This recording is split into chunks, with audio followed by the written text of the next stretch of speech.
Revista Espírita de 1858. Setembro, item 5.2. Conversas familiares de além-túmulo. Os talismãs. Medalha cabalística. O Sr. M. havia comprado em segunda mão uma medalha que lhe pareceu notável por sua singularidade. Era do tamanho de um escudo de 6 libras, tinha o aspecto da prata, embora um pouco acinzentada. Sobre ambas as faces estão gravadas, em baixo relevo, uma porção de sinais, entre os quais se nota planetas, círculos entrelaçados, um triângulo, palavras ininteligíveis iniciais em caracteres vulgares, depois, outros em caracteres bizarros, lembrando o árabe, tudo disposto de modo cabalístico, conforme o gênero utilizado pelos mágicos. Tendo o Sr. M. interrogado a senhorita J. médium sonâmbula, a respeito dessa medalha, foi-lhe respondido que era composta de 7 metais, havia pertencido a Casote e tinha o poder especial de atrair os espíritos e facilitar as evocações. O Sr. de Caldenber, autor de uma série de comunicações que, como médium, dizia ter recebido da Virgem Maria, disse-lhe que era uma coisa maléfica, destinada a atrair os demônios. A senhorita Guldenstubbe, médium, irmã do barão de Guldenstubbe, autor de uma obra sobre pneumatografia, ou escrita direta, garantiu que a medalha possuía uma virtude magnética e poderia provocar o sonambulismo. Pouco satisfeito com essas respostas contraditórias, o Sr. M. apresentou-nos a medalha, pedindo nossa opinião pessoal a respeito e, ao mesmo tempo, solicitando interrogássemos um espírito superior a propósito de seu real valor, do ponto de vista da influência que pudesse ter. Eis a nossa resposta: os espíritos são atraídos ou repelidos pelo pensamento, e não pelos objetos materiais, que nenhum poder exercem sobre eles.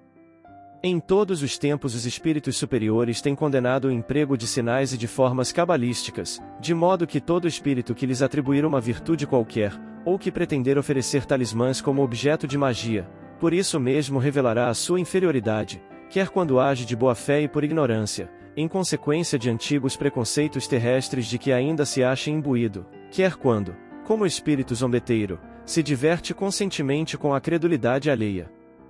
Quando não traduzem pura fantasia, os sinais cabalísticos são símbolos que lembram crenças supersticiosas na virtude de certas coisas, como os números, os planetas e sua concordância com os metais, crenças que foram geradas nos tempos da ignorância e que repousam sobre erros manifestos, aos quais a ciência fez justiça, ao revelar o que existe sobre os pretensos 7 planetas, os 7 metais, etc. A forma mística e ininteligível desses emblemas tinha por objetivo a sua imposição ao vulgo, sempre inclinado a considerar maravilhoso tudo aquilo que é incapaz de compreender. Quem quer que tenha estudado racionalmente a natureza dos espíritos não poderá admitir que, sobre eles, se exerça a influência de formas convencionais, nem de substâncias misturadas em certas proporções, seria renovar as práticas do caldeirão das feiticeiras, dos gatos negros, das galinhas pretas e de outros sortilégios. Não podemos dizer a mesma coisa de um objeto magnetizado que, como se sabe, tem o poder de provocar o sonambulismo ou certos fenômenos nervosos sobre o organismo.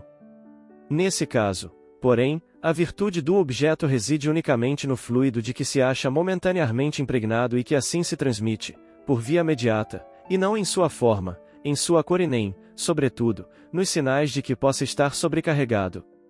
Um espírito pode dizer, traçai tal sinal e, à vista dele, reconhecerei que me chamais, e virei, nesse caso, todavia, o sinal traçado é apenas a expressão do pensamento, é uma evocação traduzida de modo material.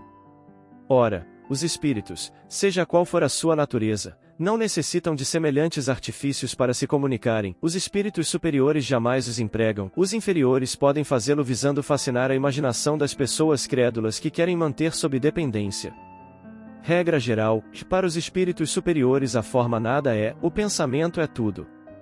Todo espírito que liga mais importância à forma do que ao fundo, é inferior e não merece nenhuma confiança, mesmo quando, vez por outra, diga algumas coisas boas, porquanto essas boas coisas frequentemente são um meio de sedução.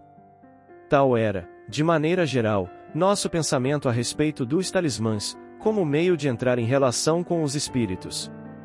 Evidentemente que se aplica também àqueles que a superstição emprega como preservativos de moléstias ou acidentes. Entretanto, para edificação do proprietário da medalha, e para um melhor aprofundamento da questão, na sessão de 17 de julho de 1858 pedimos a São Luís, que conosco se comunica de bom grado sempre que se trata de nossa instrução, que nos desse sua opinião a respeito. Interrogado sobre o valor da medalha, eis qual foi sua resposta: fazeis bem em não admitir que objetos materiais possam exercer qualquer influência sobre as manifestações, quer para as provocar, quer para as impedir. Temos dito com bastante frequência que as manifestações são espontâneas e que, além disso, jamais nos recusamos a atender ao vosso apelo. Por que pensais que sejamos obrigados a obedecer a uma coisa fabricada pelos seres humanos? P. Com que finalidade foi feita essa medalha? Reis. Foi fabricada com o objetivo de chamar a atenção das pessoas que nela gostariam de crer, porém, apenas por magnetizadores poderá ter sido feita, com a intenção de magnetizar e adormecer um sensitivo. Os signos nada mais são que fantasia. P. Dizem que pertenceu a Cazotte, poderíamos evocá-lo, a fim de obtermos alguns ensinamentos a esse respeito? Reis. Não é necessário, ocupai-vos preferentemente de coisas mais sérias.